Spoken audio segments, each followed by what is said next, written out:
ഉൾപ്പെടെയുള്ള ചെലവുകൾ വലിയൊരു ബില്ലാക്കി അത് മാനിപ്പുലേറ്റ് ചെയ്ത് കൊണ്ട് തന്നു. തുപ്പലിറക്കാൻ പറ്റുന്നില്ല എനിക്ക്. ഒന്ന് ബില്ല് റെഡി ആയിക്കൊണ്ട് എൻ്റെ കൊണ്ട് തന്നു. നമ്മുടെ വീട്ടിൽ നിന്ന് പോയത് പപ്പ അന്ന് ഹോസ്പിറ്റലിലായിരുന്നു. Hello guys, welcome back. ഞാൻ വിബിത. നമ്മുടെ പുതിയൊരു വീഡിയോയിലേക്ക് എല്ലാവർക്കും സ്വാഗതം. നമ്മുടെ വീഡിയോ രേണുസുതി നാട്ടിലെത്തിയിട്ടുണ്ട്. രേണുസുതി നാട്ടിലെത്തുക മാത്രമല്ല, വലിയൊരു ഡ്രാമയാണ് കേട്ടോ ഇപ്പോൾ നടന്നുകൊണ്ടിരിക്കുന്നത്. രേണുസുതിയുടെ കുടുംബം മൊത്തം എയർപോർട്ടിൽ വന്നിട്ട് വലിയൊരു സ്കിറ്റ്. ഇത് ആരുടെ തലയിൽ ഉദിച്ചതാണോ എന്നറിയില്ല. എന്താണെങ്കിലും കിച്ചുവിനെ രേണുവിൻ്റെ കുടുംബം മൊത്തം വളഞ്ഞിട്ട് ആക്രമിക്കുകയാണ്. ഒരു സൈഡിൽ നിന്നും മറൊരു സൈഡിൽ നിന്നും എല്ലാ സൈഡിൽ നിന്നും കിച്ചുവിനുള്ള പണികൾ ഓരോന്നോരോന്നായിട്ട് ഇവർ കൊടുത്തോണ്ടിരിക്കുകയാണ്. പക്ഷേ എന്ത് പറയാനാ, ഈ പണികളൊക്കെ ഇവർക്ക് തന്നെയാണ് പാരയായിട്ട് വരാൻ പോകുന്നത്. ഇത് ആരുടെ ബുദ്ധിയിൽ ഉദിച്ചതാണെന്ന് എനിക്കറിയില്ല. ഇനി ഈ ക്യാമറ പൊക്കിക്കൊണ്ടുവരുന്ന ആ ക്യാമറ കസിംബ്രോയുടെ തലയിലാണോ അല്ലെങ്കിൽ രേണുവിൻ്റെ തന്നെ തലയിൽ ഉദിച്ചതാണോ എന്നൊന്നും എനിക്കറിയത്തില്ല. എന്തായാലും വൺ ഫ്ലോപ്പ് ബുദ്ധിയായിപ്പോയി. ഒരു മന്ത്രയിൽ പുതിയ പ്രോഡക്റ്റുകൾ നമ്മുടെ വീഡിയോയുടെ അവസാനം ഉണ്ടാകും. പിന്നെ എജോ നാവിഗേറ്റർ ഞാൻ കഴിഞ്ഞ വീഡിയോയിലൊക്കെ പറഞ്ഞിട്ടുണ്ടായിരുന്നു. +2 കഴിഞ്ഞ ഒരുപാട് അനിയന്മാരും അനിയത്തിമാരും അടുത്തത് എന്ത് എന്ന് കരുതി ആലോചിച്ചിരിക്കുകയായിരിക്കും അല്ലേ. അല്ലെങ്കിൽ നിങ്ങൾക്ക് അടുത്ത ഏത് കോഴ്സ് എടുക്കണം എന്നുള്ള ഡൗട്ടുള്ളവരുണ്ടാവും. അല്ലെങ്കിൽ ഏത് കോളേജ് എടുക്കണം, ഏതൊക്കെ കോളേജിൽ ഏതൊക്കെ കോഴ്സുകളാണുള്ളത് എന്നറിയാനൊക്കെ നോക്കി നിൽക്കുന്നവരൊക്കെ ഉണ്ടാവും. അപ്പോൾ നിങ്ങൾക്കൊരു ഹെൽപ്പ് വേണമെന്നുണ്ടെങ്കിൽ ഇതാ ഈ കാണുന്ന നമ്പറിൽ കോൺടാക്ട് ചെയ്യുക. എജു നാവിഗേറ്റർ നമ്മുടെ സ്വന്തം കമ്പനിയാണ്. അവിടെ ഒരുപാട് ചേച്ചിമാരും ചേട്ടന്മാരും നിങ്ങളെ ഹെൽപ്പ് ചെയ്യാനായിട്ടുണ്ടാവും. ഫ്രീ കൗൺസിലിംഗ് ആയിരിക്കും തരിക. അവിടെ വിളിച്ചിട്ട് നിങ്ങൾക്ക് വേണ്ട ഡൗട്ടുകൾ കാര്യങ്ങളൊക്കെ ചോദിക്കാം. കേരളത്തിനകത്തോ കേരളത്തിൻ്റെ പുറത്തോ ഇന്ത്യക്കുള്ളിൽ എവിടെ വേണമെങ്കിലും നിങ്ങൾക്ക് ഏത് കോഴ്സ് പഠിക്കാനോ ഫുൾ സപ്പോർട്ട് എജു നാവിഗേറ്റർ നിങ്ങൾക്ക് തരും. അതേപോലെ തന്നെയാണ് നിങ്ങൾക്ക് പുറത്ത് പോയി പഠിക്കണോ, BSc നഴ്സിംഗ് MBBS ഒക്കെ നിങ്ങൾക്ക് പുറത്ത് പോയി പഠിക്കണം എന്നുണ്ടെങ്കിൽ അതിന് വേണ്ടിയിട്ട് എന്തൊക്കെയാണ് ചെയ്യേണ്ടതെന്നുള്ള ഒരു കൗൺസിലിംഗ് ഫ്രീ ആയിട്ട് തന്നെ ഇവർ തരും കേട്ടോ. ഞങ്ങളുടെ സ്വന്തം കമ്പനിയാണ്. അപ്പോൾ ധൈര്യമായിട്ട് ഈ നമ്പറിലേക്ക് നിങ്ങൾ കോൺടാക്റ്റ് ചെയ്യുക. +2 പഠിക്കുന്ന കൂട്ടുകാരുണ്ടോ അല്ലെങ്കിൽ അനിയന്മാരോ അനിയത്തിമാരോ അല്ലെങ്കിൽ അച്ഛനമ്മമാരൊക്കെ കാണുന്നുണ്ടെങ്കിൽ ദാ ഈ നമ്പറിലേക്ക് വിളിക്കുക. നിങ്ങളുടെ മക്കൾക്ക് വേണ്ടിയിട്ടുള്ള ഫുൾ സപ്പോർട്ട് എജു നാവിഗേറ്റർ നൽകും. പിന്നെ നമ്മളൊക്കെ ഒരുപാട് കാണുന്നതും കേൾക്കുകയും ചെയ്യുന്നുണ്ടല്ലോ, ഫീസ് കൊടുത്തു, പൈസ കൊടുത്തു, ഡൊണേഷൻ കൊടുത്തു, പക്ഷെ അഡ്മിഷൻ കിട്ടിയില്ല, അല്ലെങ്കിൽ വിചാരിച്ച കോഴ്സ് അല്ല കിട്ടിയത്, പറഞ്ഞ കോഴ്സിനുള്ള അഡ്മിഷൻ അല്ല എടുത്തു കൊടുത്തത്. അങ്ങനെ പറ്റിക്കുന്ന ഒരുപാട് ഏജൻസീസ് ഒരുപാട് കമ്പനികളൊക്കെ നമ്മുടെ ഇവിടെ ഉണ്ട്. അപ്പോൾ നിങ്ങൾക്ക് എന്തെങ്കിലും അങ്ങനെ ഒരു മുൻപ് ഇങ്ങനെ ഒരു അബദ്ധം പറ്റിയിട്ടുണ്ടെങ്കിൽ നിങ്ങൾ ലീഗലി സപ്പോർട്ട് ചെയ്യാനായിട്ട് എജു നാവിഗേറ്റർ നിങ്ങളെ ഹെൽപ്പ് ചെയ്യും. നമ്മൾ ലീഗൽ സർവീസ് പ്രൊവൈഡ് ചെയ്യുന്നുണ്ട്. എജു നാവിഗേറ്ററിൽ നിന്നും നിങ്ങൾ അഡ്മിഷൻ എടുക്കുമ്പോൾ ലീഗൽ സർവീസും എജു നാവിഗേറ്ററും സ്റ്റുഡൻറ്റുമായിട്ട് നമ്മളൊരു എഗ്രിമെന്റ് വയ്ക്കും. നിങ്ങൾക്ക് ഏത് കോളേജിൽ ഏത് അഡ്മിഷനാണോ വേണ്ടത് എന്നതെല്ലാം തന്നെ അഗ്രിമെന്റിൽ ഉണ്ടാവും. നിങ്ങൾ തരുന്ന ഒരു എമൗണ്ട് പോലും നിങ്ങൾക്ക് നഷ്ടമാകില്ല. നിങ്ങൾ പറഞ്ഞ അതേ കോളേജിൽ തന്നെ നിങ്ങൾക്ക് അഡ്മിഷൻ കിട്ടും. അങ്ങനെ ലീഗൽ സപ്പോർട്ടോട് കൂടിയിട്ടാണ് എജു നാവിഗേറ്റർ പ്രവർത്തിക്കുന്നത്. ഇതിനു മുമ്പ് നിങ്ങൾക്ക് എവിടെയെങ്കിലും അബദ്ധം പറ്റിയിട്ടുണ്ടെങ്കിൽ, നിങ്ങളുടെ കയ്യിൽ നിന്ന് പൈസയൊക്കെ നഷ്ടപ്പെടേണ്ട ഒരു അവസ്ഥ ഉണ്ടായിട്ടുണ്ടെങ്കിൽ എജു നാവിഗേറ്ററെ കണക്ട് ചെയ്യാം. നിങ്ങൾക്ക് ആ പൈസ തിരിച്ചിട്ട് കിട്ടാൻ വേണ്ടി എന്തൊക്കെ ഹെൽപ്പ് ചെയ്യാൻ പറ്റുമോ അതെല്ലാം നമ്മൾ ചെയ്യാം. ഈ കാണുന്ന നമ്പർ നിങ്ങൾ കണക്ട് ചെയ്യുക. അതുപോലെ തന്നെ +2 അഡ്മിഷൻ വേണമെന്നുണ്ടെങ്കിൽ സേഫായിട്ട് സെക്യൂർഡായിട്ട് നിങ്ങൾക്കൊരു കോളേജിൽ പഠിക്കണമെന്നുണ്ടെങ്കിൽ ഈ കാണുന്ന നമ്പറിൽ കോൺടാക്ട് ചെയ്യുക. ഒരുപാട് ചേച്ചിമാരും ചേട്ടന്മാരും നിങ്ങളെ സപ്പോർട്ട് ചെയ്യാനായിട്ട് അവിടെ ഉണ്ടാകും. അപ്പോൾ നമുക്ക് നമ്മുടെ വീഡിയോയിലേക്ക് പോകാം. കിച്ചു കഴിഞ്ഞ 2 ദിവസങ്ങൾക്ക് മുമ്പ് ഒരു ലൈവിൽ വന്നിട്ട് കുറച്ച് സത്യങ്ങൾ വിളിച്ചു പറഞ്ഞിട്ടുണ്ടായിരുന്നു. അത് മാനിപ്പുലേറ്റ് ചെയ്താണ്, അവൻ ഉണ്ടാക്കി പറഞ്ഞാണ് എന്നൊക്കെ പറഞ്ഞിട്ട് പലരും വരുന്നുണ്ട്. ആ ഒരു വീഡിയോ കണ്ടുകൊണ്ടിരുന്നാൽ നമുക്കറിയാം അവൻ ഉണ്ടാക്കി പറഞ്ഞാണോ അല്ലെങ്കിൽ അവൻ്റെ അനുഭവമാണോ എന്നുള്ളത്. ആരും മാനിപ്പുലേറ്റ് ചെയ്തിട്ടോ അല്ലെങ്കിൽ നിർബന്ധിച്ചോ അവന് തല്ലിക്കൊണ്ട് പറയിപ്പിച്ചതല്ല. അവൻ്റെതായ രീതിയിൽ അവൻ്റെ മനസ്സിൽ അവൻ ഓരോന്ന് ഓർത്തെടുത്ത് ആണ് പറയുന്നുണ്ടായിരുന്നത്. അതായത് 21-22 വയസ്സ് പ്രായമുള്ള ഒരു പയ്യൻ അവൻ്റെ ജീവിതത്തിൽ കഴിഞ്ഞ ജീവിതത്തിലൊക്കെ സംഭവിച്ച കാര്യങ്ങൾ ഓരോന്ന് എണ്ണി അവൻ ഓർത്തെടുത്ത് പറയുന്നതാണ് നമ്മൾ കണ്ടത് അല്ലേ. അതൊക്കെ കാണുമ്പോൾ നമുക്കറിയാം അവൻ്റെ ജീവിതത്തിൽ എന്താ സംഭവിച്ചത്.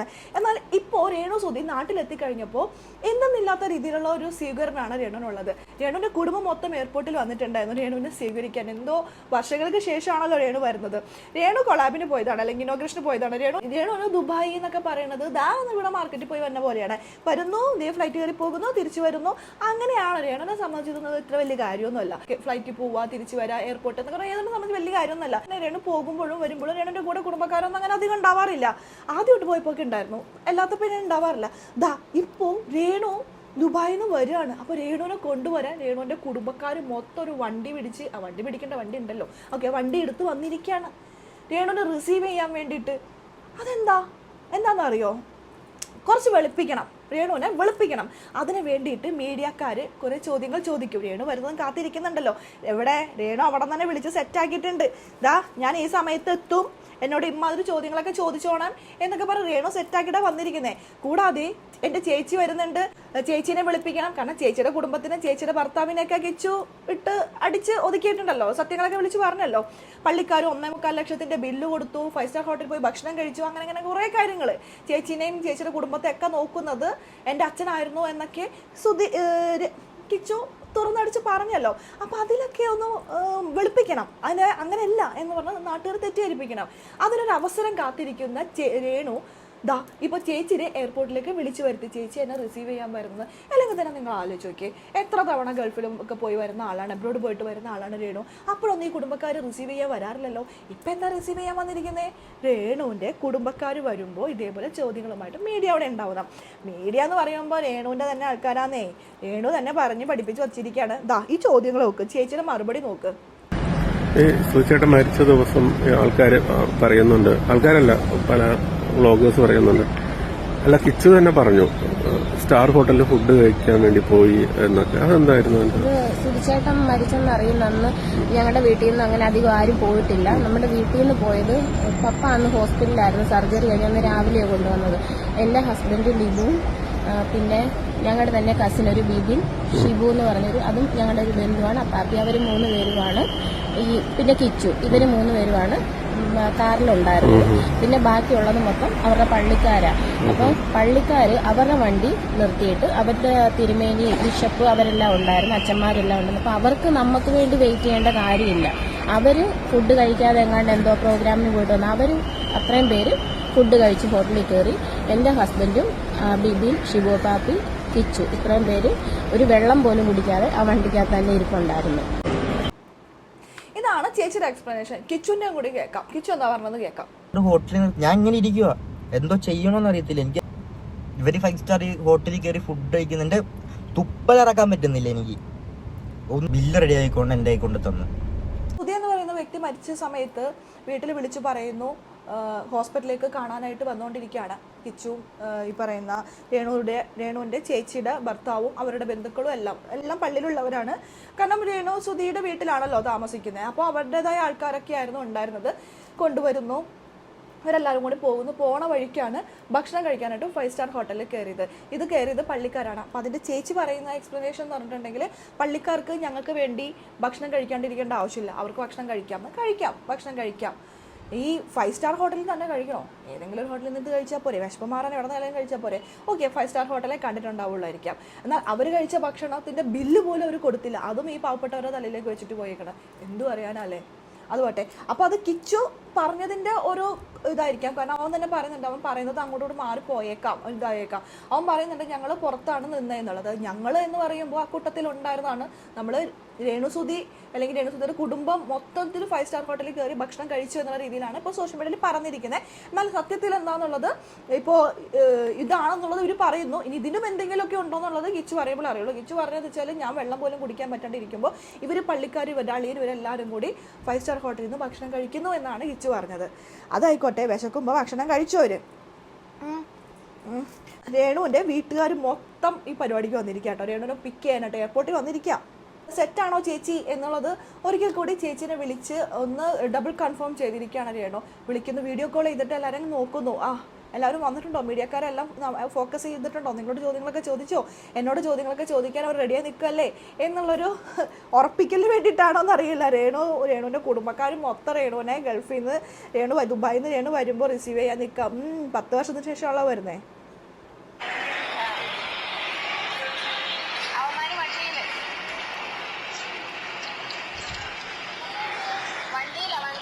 ഇതിൽ നിന്നൊക്കെ നമുക്ക് വളരെ വ്യക്തമാണ് ഗൈസ്, ഇവരൊക്കെ പ്ലാൻ ചെയ്തിട്ടാണ് നിൽക്കുന്നത്. ഇവർ കിച്ചുവിനെ കൊടുക്കാൻ വേണ്ടി നല്ല രീതിയിൽ ഇവർ കുടുംബം മൊത്തം ആ ചെറുക്കനിട്ട് വളഞ്ഞിരിക്കുകയാണ്.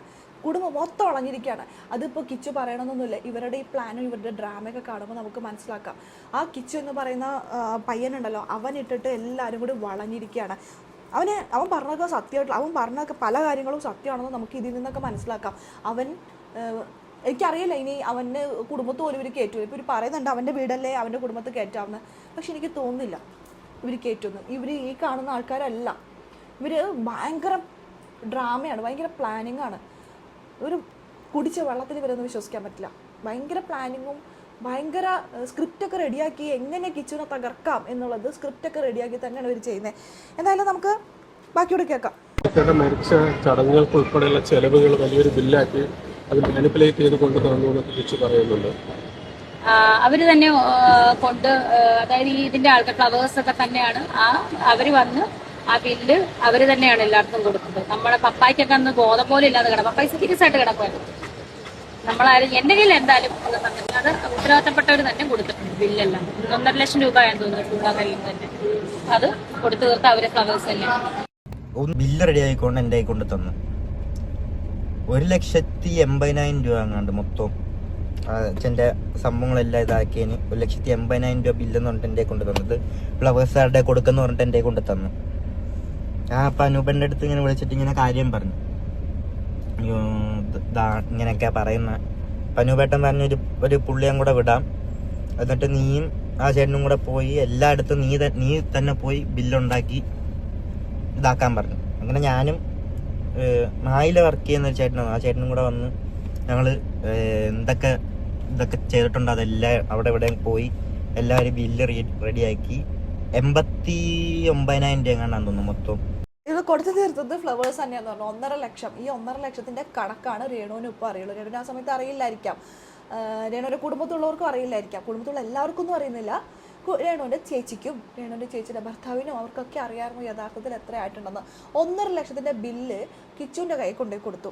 നീ അത് കൊണ്ടുപോയി അടക്കടാ, ഫ്ലവേഴ്സിന് കൊണ്ടുപോയി കൊടുക്കണം. അത് ഫ്ലവേഴ്സാണല്ലോ എല്ലാ കാര്യം നോക്കുന്നത്. ഒരാൾ നോക്കാനുണ്ടെന്ന് പറഞ്ഞുകൊണ്ട് മാക്സിമം നമ്മളെന്താ ചെയ്യുക, മറ്റൊരാളാണ് നമ്മളെ ഹെൽപ്പ് ചെയ്യണമെന്നുണ്ടെങ്കിൽ മാക്സിമം നമ്മൾ പൈസയൊക്കെ ഒന്ന് കുറയ്ക്കും, അഡ്ജസ്റ്റ് ചെയ്ത് പോകുന്നതായിരിക്കും. ഇവരങ്ങനെയല്ല, അവരാണ് എൻ്റെ പൈസയൊക്കെ എടുക്കണേ, നല്ല ലാവിഷായിക്കോട്ടെ എന്നൊക്കെ പറഞ്ഞുകൊണ്ട് കൂടുതൽ ചില പൈസ ചിലവാക്കുന്നവരുണ്ട് മനുഷ്യന്മാർക്കിടയിൽ. അപ്പോൾ ആ കൂട്ടത്തിൽപ്പെട്ടവരായിരിക്കാം മാക്സിമം പൈസ അങ്ങോട്ട് കൂട്ടി കുറച്ചെന്തെങ്കിലും കൂടുതൽ പോരണമെങ്കിൽ പോരട്ടെ, അവിടെ എന്താ അവിടെ പറഞ്ഞ് സെറ്റാക്കി വെച്ചിട്ടുണ്ടാവും നമുക്കറിയില്ലല്ലോ. കൂടുതൽ വരും പൈസ, അത് കുറച്ച് നമുക്ക് വേണം എന്നൊക്കെ പറഞ്ഞ് സെറ്റാക്കിയിട്ടുണ്ടാവും. അങ്ങനത്തെ ആൾക്കാരും ഉണ്ട്, ഇല്ലെന്നോ നമുക്ക് പറയാൻ പറ്റുമോ? അപ്പോൾ 1.5 ലക്ഷം 1,85,000 രൂപയുടെ ബില്ലാണ് ഇവർ കൊടുത്തത്. അത് കിച്ചു കൊണ്ടുപോയി നേരെ ഫ്ലവേഴ്സിൻ്റെ പോയി കൊടുക്കാൻ പോയതിനൊക്കെ മുമ്പ് അതിന് മുമ്പ് തന്നെ കിച്ചുവിൻ്റെ അടുത്ത് അനൂപ് എന്ന് പറഞ്ഞ വ്യക്തി പറഞ്ഞു, എല്ലാ കാര്യം നോക്കിയത് പുള്ളിയാണ്. അപ്പോൾ പുള്ളി പറഞ്ഞു, ഒരു കാര്യം ചെയ്യ്, നീ അതിനെ പോയിട്ട് എല്ലായിടത്തും ബില്ല് നേരിട്ട് പോയി കളക്ട് ചെയ്യാൻ.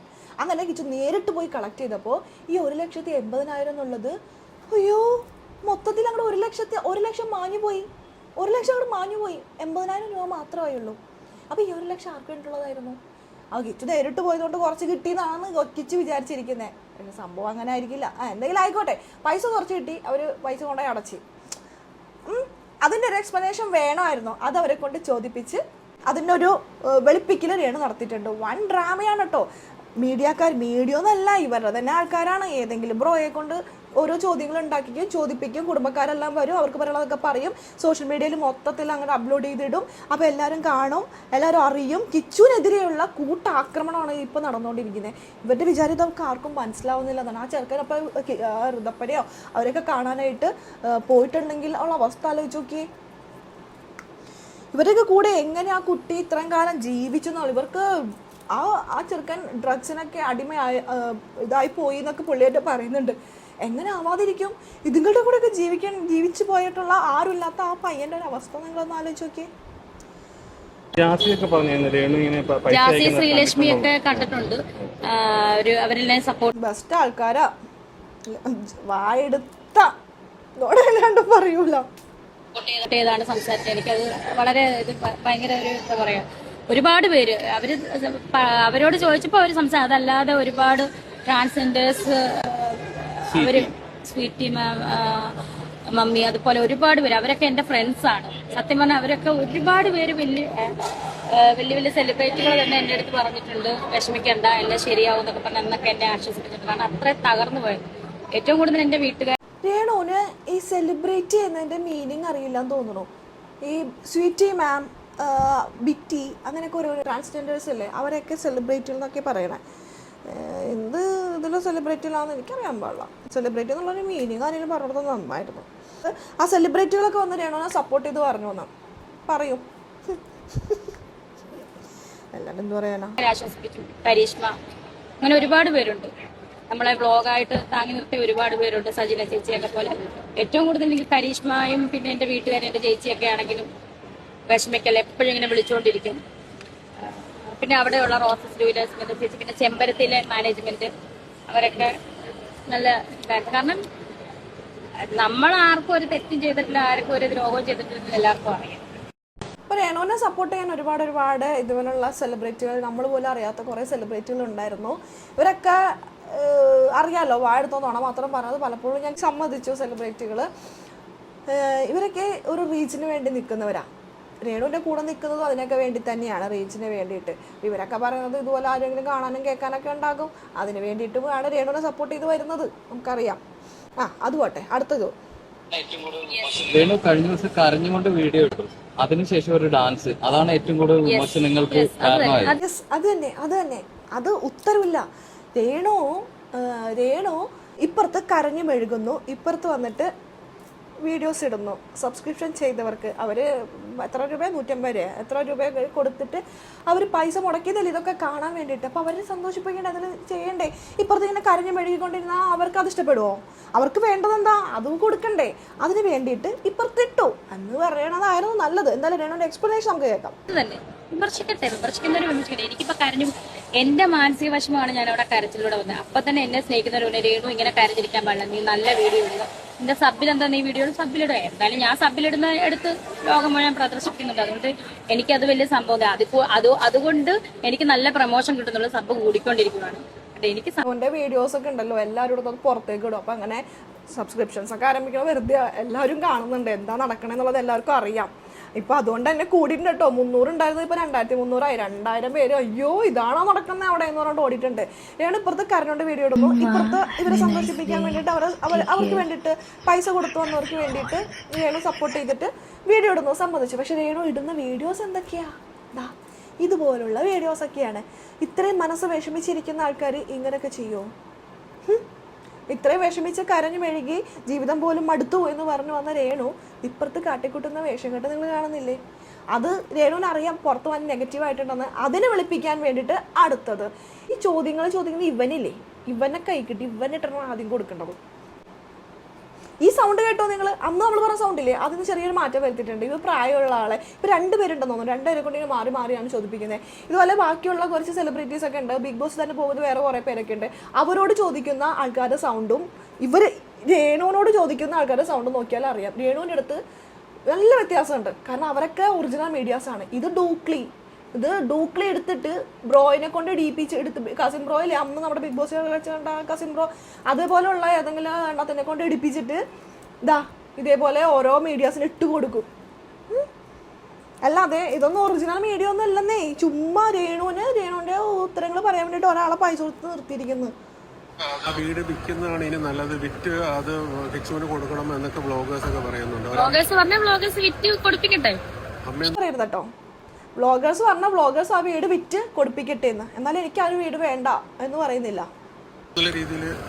എനിക്ക് എന്തായാലും ദൈവം സഹായിച്ചൊരു എന്തായാലും സ്വന്തമായിട്ട് എനിക്കൊരു വീട് വെക്കും. ഞാൻ വെക്കും. ഞാൻ ഇപ്പോഴൊന്നല്ല, ഒരു 6 മാസം. ഒരു വീട് വെക്കുന്നതൊക്കെ വർഷങ്ങൾ കൊണ്ടൊക്കെയാണ് ഓരോരുത്തർ വീട് വെക്കുന്നത്. രേണുവിനെ സംബന്ധിച്ച് ഒരു 6 മാസം ഞാൻ വീട് വെക്കാൻ പോവാണ്. എനിക്ക് വീടൊന്നും വേണ്ട. വീട് വെക്കട്ടെ. ഇപ്പം വീട് വെച്ച് കൊടുക്കണേക്ക് മുമ്പ് ഇതേപോലെ രേണുവിൻ്റെ ഭർത്താവ് പൈസ ചോദിച്ച് പൈസ കടം കൊടുക്കാനായിട്ട് നിന്ന കുറച്ച് ആൾക്കാരൊക്കെ ഉണ്ട്. അവർക്കൊക്കെ പൈസ കൊടുത്തു കഴിഞ്ഞ ശേഷം വീട് വയ്ക്കുന്നതായിരുന്നു നല്ലത്. കാരണം നമ്മുടെ ജീവിതത്തിൽ നേട്ടങ്ങളൊക്കെ നമ്മൾ ഉണ്ടാക്കുന്നുണ്ടെങ്കിൽ, നമ്മൾ ആരിൽ നിന്നെങ്കിലും പൈസ പറ്റിച്ചിട്ടുണ്ടെങ്കിൽ അവർക്ക് കൊടുത്ത് തീർത്തിട്ട് വേണം, അല്ലെങ്കിൽ അതൊന്നും ഒരിക്കലും ശാശ്വതമാവില്ല. അതെന്ത് ആയിക്കോട്ടെ, രേണു എന്തെങ്കിലും കാണിക്കട്ടെ. ആ വീട് രേണുവിന് കിട്ടൂലെന്ന് രേണുവിന് ഉറപ്പായി. അപ്പോൾ പിന്നെ ഈ കുടുംബക്കാരെയും കൊണ്ട് പുറത്തിറങ്ങി വാടക വീട്ടിൽ താമസിക്കേണ്ടി വരും. ആ വാടക രേണുവിനെ കൊടുക്കണം. അതിനുമ്പേ അതൊരു വീട് വെക്കാലൊന്നും രേണു വിചാരിച്ചിട്ടുണ്ടാവും. സ്വന്തമായിട്ട് കയ്യിൽ അധ്വാനിച്ച പൈസ മുടക്കി വീട് വെച്ചിട്ട് ആ വീടിന് കേടുപാടുകൾ സംഭവിക്കുമ്പോൾ ആ വീട് ഇപ്പം ഈ വീട്ടിൽ താമസിക്കുന്നവർ ആ വീട് ഇതേപോലെ നശിപ്പിക്കുമ്പോഴേ രേണുവിന് വേദന മനസ്സിലാവുള്ളൂ. കിച്ചു പറഞ്ഞതും നാട്ടുകാർ പറഞ്ഞതും എന്താണെന്ന് മനസ്സിലാവുള്ളൂ. നമ്മുടെ സ്വന്തം കയ്യിൽ നിന്ന് പൈസ മുടക്കി അത് നശിക്കുമ്പോഴേ നമുക്ക് അതിൻ്റെ വില ഉണ്ടാവുള്ളൂ. ഒരാൾ ഔദാര്യത്തിൽ കെട്ടിയ വീടുണ്ടല്ലോ, അതിനെന്ത് സംഭവിച്ചാലും നമുക്കത് അങ്ങോട്ട് ഏക്കില്ല.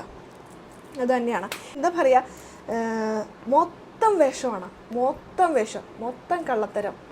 ഇവർ ഓരോന്ന് നാട്ടുകാരെ പറ്റിക്കാൻ വേണ്ടി മാത്രം, നാട്ടുകാരെ പറ്റിച്ച് എങ്ങനെ രക്ഷപ്പെടാം എന്ന് അന്വേഷിച്ച് നടക്കുന്നവരാണ് കേട്ടോ ഇവർ.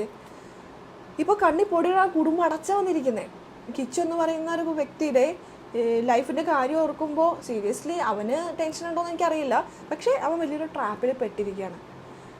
നിങ്ങൾ വിചാരിക്കുന്ന പോലെ നിസ്സാരമായിട്ട് ഒരു കുടുംബ പ്രശ്നമല്ലത്. ഇത് ആ പൈസക്ക് വേണ്ടി, ആ വീടിന് വേണ്ടി നാട്ടുകാർ വെച്ചു കൊടുത്ത വീട്, ആ പൈസക്ക് വേണ്ടിയും വീടിന് വേണ്ടിയിട്ടും ഒരു കുടുംബം മൊത്തം ഒരു ചെക്കനിട്ട് ക്രൂശിച്ചുകൊണ്ടിരിക്കുകയാണ്. അത് നാട്ടിൽ അവൻ വിളിച്ചു പറയുമെന്ന് മനസ്സിലായി കഴിഞ്ഞപ്പോൾ, അല്ലെങ്കിൽ അവൻ വിളിച്ചു പറഞ്ഞ് ആദ്യത്തെ സ്റ്റെപ്പ് മാത്രമായിരിക്കും അവൻ്റേത്. പറഞ്ഞു കഴിഞ്ഞപ്പോൾ ഉണ്ടല്ലോ, ഇവന്മാരെല്ലാവരും കൂടി ഇപ്പോൾ അവനെതിരെ അവന് മോശമാക്കിയിട്ട് വന്നിരിക്കുക. അപ്പോൾ അതാണ് കഴിഞ്ഞ ദിവസം കിച്ചു പറഞ്ഞില്ലേ, ഞാൻ എന്ത് ചെയ്തു, ഞാനിപ്പോൾ ഒരു പെണ്ണിനെ പീഡിപ്പിച്ച് നേരം പറഞ്ഞേക്കാം എന്ന് പറഞ്ഞുകൊണ്ട് കിച്ചു വന്നിട്ടുണ്ടായിരുന്നു. അതായത് ഇവരെ എന്തും ചെയ്യും കിച്ചുവിനെതിരെ. കിച്ചുവിന് നല്ല ബോധ്യമുണ്ട്. ഇതൊക്കെ ഇത്ര ബോധ്യം ഉണ്ടായിട്ട് അവൻ ഇതൊക്കെ തുറന്നു പറഞ്ഞിട്ടുണ്ടെങ്കിൽ അവൻ സഹിക്കാവുന്നതിൻ്റെ അപ്പുറം അവൻ സഹിച്ചിട്ടായിരിക്കും. എന്തായാലും ഇതിൻ്റെ ഒരു എക്സ്പ്ലനേഷൻ വീഡിയോ കിച്ചു തരും ഉറപ്പായിട്ടും. ഇത് എന്തായാലും വിശദമായിട്ട് സംസാരിക്കാൻ കിച്ചു അടുത്ത് തന്നെ ലൈവിൽ വരും. കിച്ചു ഓൾറെഡി പറഞ്ഞുള്ള ഒരു കാര്യമാണ്, വിശദമായിട്ട് എനിക്ക് കുറച്ചുകൂടി കാര്യം സംസാരിക്കാനുണ്ട്, നമുക്കത് വീഡിയോയിൽ ഞാൻ വരാമെന്ന്. പക്ഷേ അവന് എപ്പോഴും പേടിയുള്ളൊരു കാര്യം ഉണ്ടല്ലോ, ഋതപ്പനാണ്. അവൻ്റെ അനിയനല്ലേ, അവൻ്റെ രക്തമല്ലേ, അവൻ്റെ അച്ഛൻ്റെ കുഞ്ഞല്ലേ, അത് അവൻ്റെ അനിയൻ തന്നെയല്ലേ. അത് രേണു പ്രസവിച്ചാണെങ്കിലും അത് അവൻ്റെ അനിയനല്ലേ. അപ്പോൾ ആ ഒരു കുഞ്ഞിനെ ഓർത്താണ് അവന് ഇപ്പോഴും പല കാര്യങ്ങളും മടിച്ച് നിൽക്കുന്നത്. ഇനി രേണു കളിക്കാൻ പോകുന്നത് കൊച്ചിനെ വെച്ചിട്ടായിരിക്കും. അതാണ് കിച്ചു പറഞ്ഞത്. ഇനി ഋതപ്പനെ കാണാൻ പറ്റുമെന്ന് പോലും എനിക്കറിയില്ല, അവർ കാണിക്കുന്ന പോലും എനിക്കറിയില്ല എന്ന്. എന്തായാലും നമുക്ക് നോക്കാം അതെന്താണെന്നുള്ളത്, വരുന്ന ദിവസങ്ങളിൽ കണ്ടെന്നെ അറിയാം. അപ്പോൾ ഇത്രേ ഉള്ളൂ നമ്മുടെ ഇന്നത്തെ ഒരു വീഡിയോ കേട്ടോ. ഗുരുമന്ത്രയിലെ പുതിയ പ്രോഡക്റ്റുകൾ പലരും എന്നോട് ചോദിക്കുന്ന ഒരു സ്റ്റോണാണ് കേട്ടോ മൂൺ സ്റ്റോൺ. ഭയങ്കര പവർഫുൾ ആയിട്ടുള്ളൊരു സ്റ്റോണാണിത്. മൂൺ സ്റ്റോൺ ചന്ദ്രനുമായി ബന്ധമുള്ള ഒരു രത്നക്കല്ലാണത്. മാനസിക സമാധാനം, നമ്മുടെ ആത്മവിശ്വാസം, ഭാഗ്യം എന്നിവയ്ക്ക് സഹായിക്കുന്നു. മെൻ്റൽ പീസ്, അതായത് മനഃശാന്തി. മൂൺ സ്റ്റോൺ ധരിക്കുമ്പോഴല്ലോ നമ്മുടെ മാനസിക സമ്മർദ്ദം കുറയ്ക്കും, മനസ്സിനെ ശാന്തമാക്കാൻ സഹായിക്കും.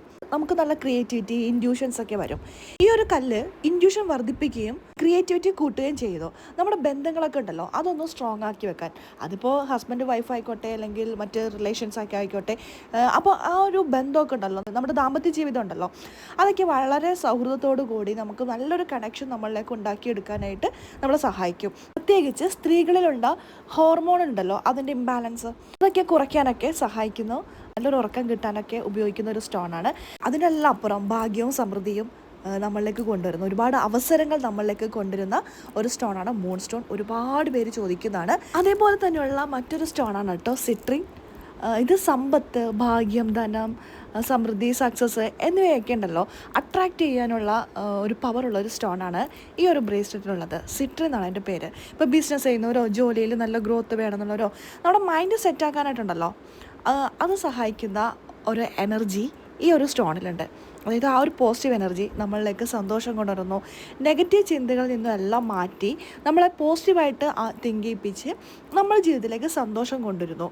അതുപോലെ തന്നെ ആത്മവിശ്വാസം, ധൈര്യം, സെൽഫ് കോൺഫിഡൻസ്, ഡിസിഷൻ മേക്ക് ചെയ്യാനായിട്ടുള്ള ഒരു നമ്മളെ സ്ട്രോങ് ഡിസിഷൻ എടുക്കാനായിട്ട് നമ്മളെ ഇമ്പ്രൂവ് ചെയ്യുന്ന ഒരു സ്റ്റോണാണ്. പിന്നെ കോൺസെൻട്രേഷൻ, അതുപോലെ തന്നെ കോൺസെൻട്രേഷൻ, ക്ലാരിറ്റി, മനസ്സിലെ കൺഫ്യൂഷൻസ് ഒക്കെ കുറയ്ക്കാനായിട്ട് സഹായിക്കും. ഫോക്കസ്, ക്ലാരിറ്റി ഒക്കെ വർദ്ധിക്കും. നല്ലൊരു മോട്ടിവേഷൻ കിട്ടാനും പുതിയ പുതിയ ഐഡിയാസ്, ക്രിയേറ്റിവിറ്റി വർദ്ധിപ്പിക്കാനൊക്കെ നമ്മളെ സഹായിക്കുന്നത്. അതായത് ജോലി ചെയ്യുന്നവരൊക്കെ ആണെങ്കിൽ നിങ്ങൾക്ക് ഒരുപാട് ഉപകാരപ്പെടുന്ന ഒരു സ്റ്റോണാണ് സിട്രിൻ. ചുരുക്കി പറഞ്ഞിട്ടുണ്ടെങ്കിൽ സമ്പത്ത്, ആത്മവിശ്വാസം, പോസിറ്റിവിറ്റി, മെൻ്റൽ ക്ലാരിറ്റി ഇവയെല്ലാം നൽകുന്ന ഒരു ക്രിസ്റ്റലാണ് ഇതിൽ ഈ ഒരു ബ്രേസ്ലെറ്റിലുള്ളത്. അപ്പോൾ ഇത് വേണ്ടവർ ഈ കാണുന്ന വാട്സപ്പ് നമ്പറിൽ ഇപ്പോൾ തന്നെ വാട്സപ്പ് ചെയ്യാം. ഇത് മറ്റൊരു സ്റ്റോണാണ് സൺസ്റ്റോൺ. സൺസ്റ്റോൺ ഒരു പ്രകാശമുള്ള രത്നമാണ്. ഇത് ധരിക്കുമ്പോൾ നമുക്ക് ആത്മവിശ്വാസം, പോസിറ്റിവിറ്റി, ആത്മവിശ്വാസം വർദ്ധിപ്പിക്കുന്ന ഒരു സ്റ്റോണാണ് സത്യത്തിലിത്. നമുക്ക് ധൈര്യവും ആത്മവിശ്വാസവും കൂട്ടാനായിട്ട് ഒരുപാട് ഹെൽപ്പ് ചെയ്യും. പിന്നെ നമുക്ക് ഭയങ്കരമായിട്ട് പോസിറ്റീവ് എനർജി നൽകും.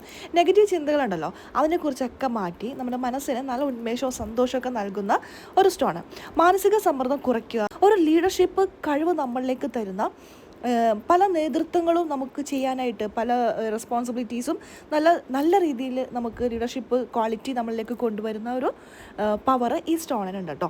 പിന്നെ ആരോഗ്യ ഗുണം എന്താണെന്ന് ചോദിച്ചിട്ടുണ്ടെങ്കിൽ ശരീരത്തിന് നല്ല ഊർജ്ജം തരും. നമുക്ക് നമ്മുടെ എനർജി ബാലൻസ് ചെയ്യാനായിട്ട് സഹായിക്കും. ആകർഷകമായ ഒരു ശക്തി ഉണ്ടല്ലോ, നമ്മുടെ വ്യക്തിത്വം ഉണ്ടല്ലോ, അതും നല്ല രീതിയിൽ മെച്ചപ്പെടും. ആളുകളെ ആകർഷിക്കാനായിട്ട് സഹായിക്കുന്ന ഒരു സ്റ്റോണാണ്. ഈ സ്റ്റോണുകളൊക്കെ ഉണ്ടല്ലോ നിങ്ങൾ വെറുതെ ധരിക്കരുത്, റേക്കി എനർജൈസ് ചെയ്തിട്ട് ധരിക്കണം. അപ്പോഴാണ് ഈ സ്റ്റോൺസിൻ്റെ പവറെല്ലാം നല്ല രീതിയിൽ നമുക്ക് വേണ്ട രീതിയിൽ, നമുക്ക് അനുകൂലമായ രീതിയിൽ പ്രവർത്തിക്കുകയുള്ളൂ. അപ്പോൾ റേക്കി എനർജൈസിങ് എല്ലാം ഫ്രീ ആയിട്ടാണ് ഗുരുമന്ത്രയിൽ കൊടുക്കുന്നത്. ഈ പ്രോഡക്റ്റുകൾ വേണ്ടവർ എത്രയും പെട്ടെന്ന് തന്നെ ഈ കാണുന്ന വാട്സപ്പ് നമ്പറിൽ വാട്സപ്പ് ചെയ്യുക. നമുക്കിനി അടുത്തൊരു വീഡിയോ ആയിട്ട് കാണാം. അതുവരെയൊക്കെ എല്ലാവർക്കും